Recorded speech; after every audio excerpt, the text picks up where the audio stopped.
People have been killed in protests in northern India after a self-styled spiritual guru was found guilty of raping two women.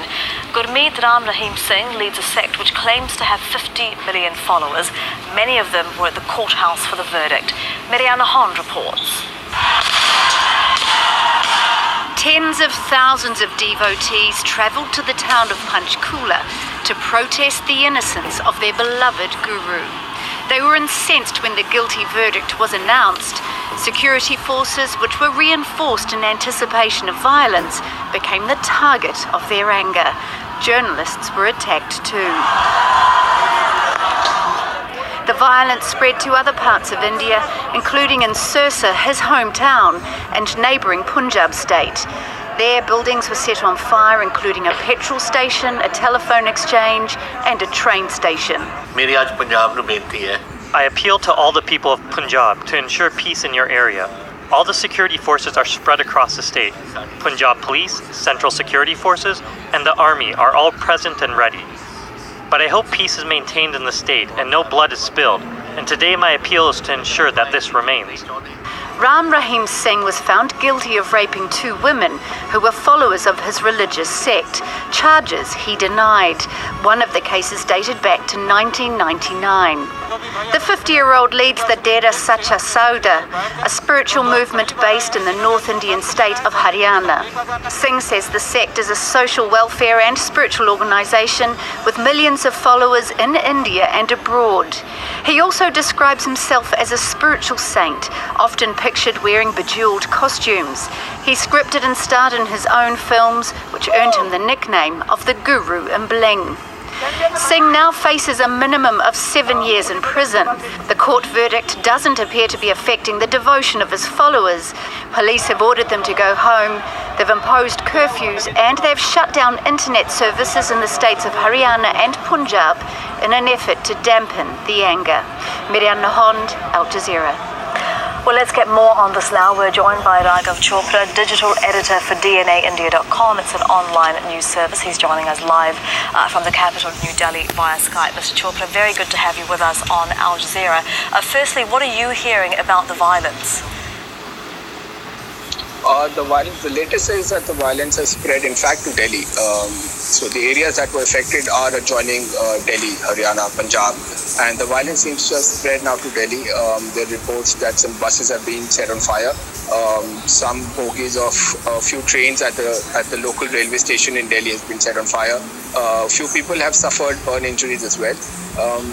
The situation in Punjab is escalating every minute.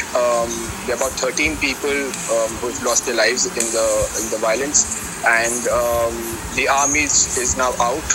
They're holding a flag march. Various areas are under curfew, but as of now, the situation is not completely under control. I mean, his followers are obviously very passionate about him. For those of us outside India, just how influential is Singh? Well, he took over the sect back in 1990. He was a young man. He was 23 years old at that time. It's a sect which goes back to pre-partition Punjab, Balochistan, which is now part of Pakistan, and that's where it started. But he's a very loved man when it comes to his supporters. He's a guy who's come out with music albums. He has 5 movies to his name, and they've all been loved by his supporters. They see no wrong in what he's done. They believe that the charges for which he's been convicted today are all fake charges that he's been framed by people who've had other interests in mind, and they believe that the court verdict in that sense is incorrect, and it was the verdict that actually triggered violence, and people were converging on the area for the last 48 hours. It steadily rose to about 150,000 people, and there were fears that there would be some sort of retaliation if the verdict went against Gurmeet Ram Rahim, and that's exactly what has happened. Yeah, and which is why security forces were already out in force. Is it significant? How significant is it that he has been convicted, despite the fact that he is very popular? It is very significant. The trial has been a very long trial. The matter came to light in 2002. It's been going on for 15 years. But that's normally something that does happen in India. trial, especially in the lower courts. This was a special court which was hearing matters investigated by the CBI, which is the highest investigative agency in the country, the best. So they had investigated. The CBI investigators were very confident that they would be able to get a conviction. Normally when a trial goes on for that long, people do tend to believe that the verdict will go against the victim or the complainant, and actually there would be an acquittal, because witnesses tend to go missing, statements go missing, sometimes documents go missing and things like that. But in this case, the trial went on for 15 years, but despite that, there's been a conviction. The violence has only been from Dera Sacha Sauda followers. It's not something involving the local populace in general. It's not normal people in general coming up and writing. It's specific to this group that follows this man, and it's specific to a reaction to what has happened in court. Could we see today's conviction as a step in the right direction in terms of, prosecuting people for these crimes like rape, regardless of their popularity?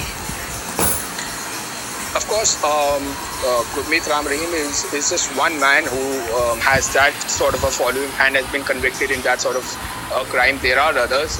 There's Asaram, who's another god man or a spiritual leader or a holy man, whatever you might want to call him, who faces similar charges, and he's currently lodged in prison in Rajasthan. There is somebody who's also Rampal, who's called a god man by many people, who leads a sect, who is in Haryana, where Gurmeet Ram Rahim is, whose conviction is due, in fact, on the 29th. And he also faces similar charges.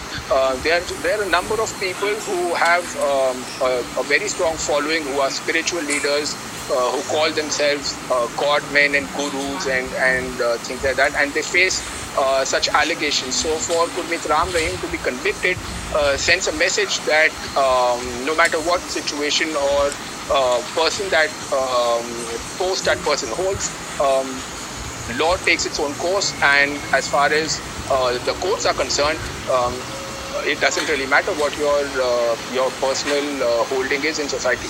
It has resulted in, as we've been reporting, massive violence in Punjab and Haryana, and that has now spread to Delhi. So what is it going to take to get this violence under control? Because again, at least 17 people killed, and his supporters setting empty train carriages and a great number of vehicles on fire.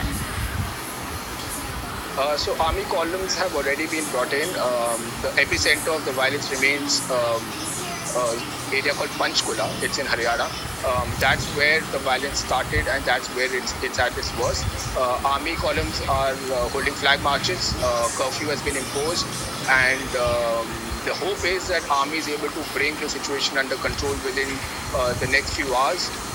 I do expect it to rise for at least a few more hours today, and maybe by tomorrow morning for the situation to really start to simmer down.